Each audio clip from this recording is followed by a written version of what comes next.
Waste Bengal government आए दिन फटकार ही सुन रही है। अब वो सुप्रीम कोर्ट में सीजेआई डीवाई चंद्रचूड़ से हो या कोलकाता हाईकोर्ट के चीफ जस्टिस टी.एस. शिवगणम से, दो मसले ऐसे हैं जिसने वेस्ट बंगाल गवर्नमेंट की नींद उड़ा दी है। और आप समझ गए होंगे कि यहाँ हम बात संदेश खाली और टीचर्स रिक्रूटमेंट स्कैम की कर रहे हैं। संदेश खाली का जहां मसला थोड़ा शांत हुआ है, वहीं west Bengal teachers recruitment scam में मामला संगीन हो गया था, जब सुप्रीम कोर्ट में सीजेआई चंद्रचूड़ ने फटकारते हुए कह दिया था, look how it's done, people who were not in the panel were recruited, this is complete fraud. और इसी से जुड़े केस में वापस से कलकत्ता हाईकोर्ट ने वेस्ट बंगाल गवर्नमेंट के चीफ सेक्रेटरी को खूब खड़ी खोटी सुनाई है। असल में कलकत्ता हाईकोर्ट की बेंच, जिसमें कि जस्टिस जॉय माल्या बख्शी और गौरन कांत मौजूद थे, ने पाया कि स्ट्रिक्ट ऑर्डर्स होने के बावजूद भी West Bengal chief secretary BP Gopalika ने अभी तक अपनी मंजूरी नहीं दी है इस स्कैम में फंसे फॉर्मर मिनिस्टर्स और पब्लिक सर्वेंट्स के ऊपर मुकदमा चलाने से। जी हाँ, आपने सही सुना। बेंच ने जब इस केस में ऑब्जर्व किया कि स्ट्रिक्ट ऑर्डर्स के बावजूद भी वेस्ट बंगाल चीफ सेक्रेटरी इस केस में बहुत ही स्लो काम कर रहे हैं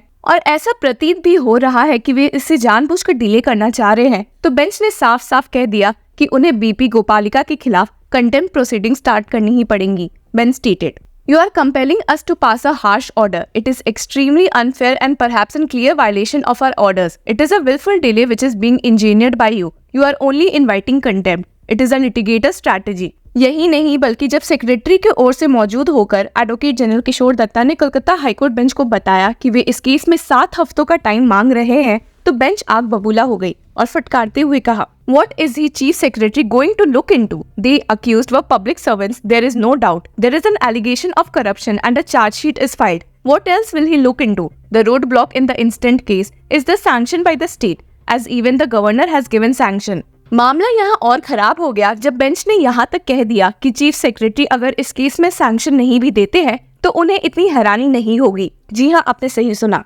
जैसा कि आप सबको पता है, टीचर्स रिक्रूटमेंट स्कैम में कई नेताओं का नाम शामिल है, जिसमें से मैक्सिमम टीएमसी से जुड़े हुए हैं, तो ऐसे में करप्शन की उम्मीद करना बहुत ही लाजमी है। इसी पर बेंच ने स्टेट किया है, we will not be surprised if the chief secretary refuses to grant sanction.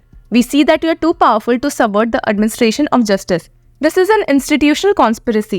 A chief secretary's pen doesn't rise. Can you imagine the extent of this conspiracy? When you have hidden friends, let the hidden friends ensure your bail. They are trying to ensure it. हालांकि मामले में एक दूसरा twist तब आया जब advocate general किशोर दत्ता ने bench को समझाने की कोशिश की कि बेल स्टेज में ही सैंक्शन का मुद्दा इतना इम्पोर्टेंट नहीं है। आपको बता दें कि यहाँ पर बेंच स्कैम में फंसे कुछ अक्यूज्ड की बेल पिटीशन सुन रही थी, जब उन्होंने नोटिस किया कि चीफ सेक्रेटरी ने अभी तक अपनी परमिशन नहीं दी है। हालांकि बेंच एडवोकेट जनरल के इस सबमिशन से बिल्कुल भी अग्री करते हुए नहीं दिखी है, जब उन्होंने कहा कि ऐसे कैसे सैंक्शन का मुद्दा स्टेज में इम्पोर्टेंट नहीं है। कोर्ट ने यहाँ एडवोकेट जनरल को समझाया कि बेल का मुद्दा जरूरी है ऑफेंस की गंभीरता को लेकर, और वो तभी पता चलेगा जब चीफ सेक्रेटरी इस केस में मुकदमा शुरू करने की तो permission they. Bench stated, in the instant case the gravity of offense is there. There is a delay in trial and that is attributable to the delay in granting a sanction to prosecute the accused. This doesn't appear to be a general bureaucratic lethargy, but it is a method of delaying proceedings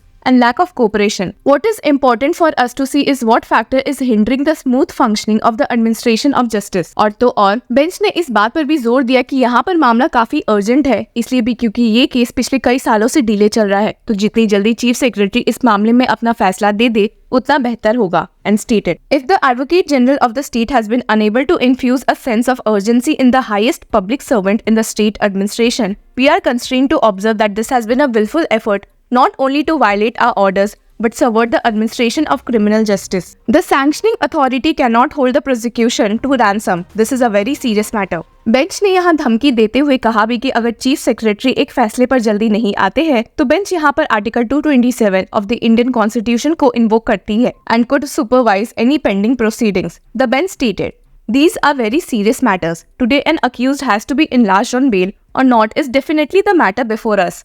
But while doing this, if it comes to light that a particular authority is trying to subvert justice, we cannot turn a blind eye. We are saddened to observe that this is not an expected stance of a constitutional democracy which moves on trust. आपको बता दें कि इस case की पिछली hearing में भी Calcutta high court bench ने बी गोपालिका को खूब फटकारा था और कहा था कि भला वे इस केस में अपनी सैंक्शन देने से कतरा क्यों रहे हैं। पिछले हियरिंग में जब उन्होंने कह दिया था कि इलेक्शंस की वजह से इस मामले में डिले आ रहा है, तो ये सुनकर तो बेंच भड़क गई थी कि भला ऐसे कैसे एक स्टेट के फंक्शनिंग में इलेक्शंस दिक्कतें पैदा कर सकती है और फटकारते हुए कहा था, how can general election stand in the way of administration of criminal justice? Have you stopped registering FIRs और have you stopped investigating crimes? सिर्फ यही नहीं, बेंच ने तो कलकत्ता स्टेट गवर्नमेंट को भी खूब फटकार दिया था कि भला वे कैसे इस केस के अक्यूज्ड को फेवर कर सकते हैं, and has stated, at least the stand of West Bengal shall not stand up for this sort of indifference. These accused may be officers or former ministers of some party, it does not matter.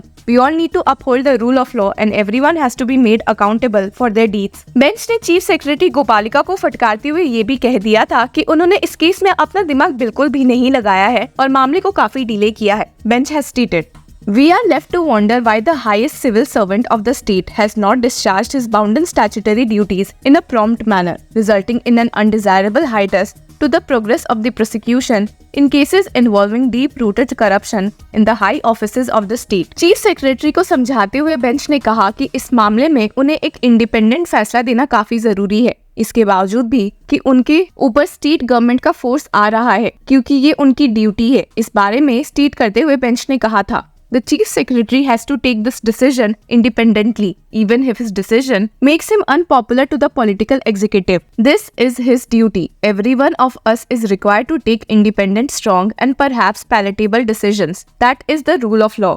आपको बता दें कि Calcutta high court ने अपने एक पुराने order में Calcutta high court bench ने state chief secretary BP Gopalika को ये कहा था कि वे एक रिपोर्ट सबमिट करके एक फिक्स टाइम में CBI को परमिशन दे ताकि वे इस स्कैम में अक्यूज्ड के खिलाफ प्रोसिक्यूशन शुरू कर सके. पर ऐसा ही गोपालिका ने नहीं किया है, जिसकी वजह से ही वे इतनी फटकार आजकल सुन रहे हैं. जैसा कि आपको मालूम है, TMC के कई नेता इस स्कैम की वजह से जेल में बंद है, जिसमें former education minister Partha Chatterjee, Trinamool Congress party MLAs Manik Bhattacharya, Jiban Krishna along with suspended TMC leaders Shantanu Kundu और कुंतल घोष भी शामिल है. और जब बात फॉर्मर मिनिस्टर्स की हो रही है तो आपको ये भी बता दे कि कलकत्ता हाईकोर्ट की सिंगल जज बेंच ने इस केस के सबसे पहले arrested accused former education minister and member of legislative assembly Partha Chatterjee की एक बेल प्रेयर को रिजेक्ट करके उन्हें बहुत बड़ा झटका दिया है. इस मामले में ED ने पार्थ चैटर्जी के खिलाफ अपने पॉइंट्स रखते हुए कहा था कि the entire sequence of events pointed to a large scale public scam wherein eligible and meritorious candidates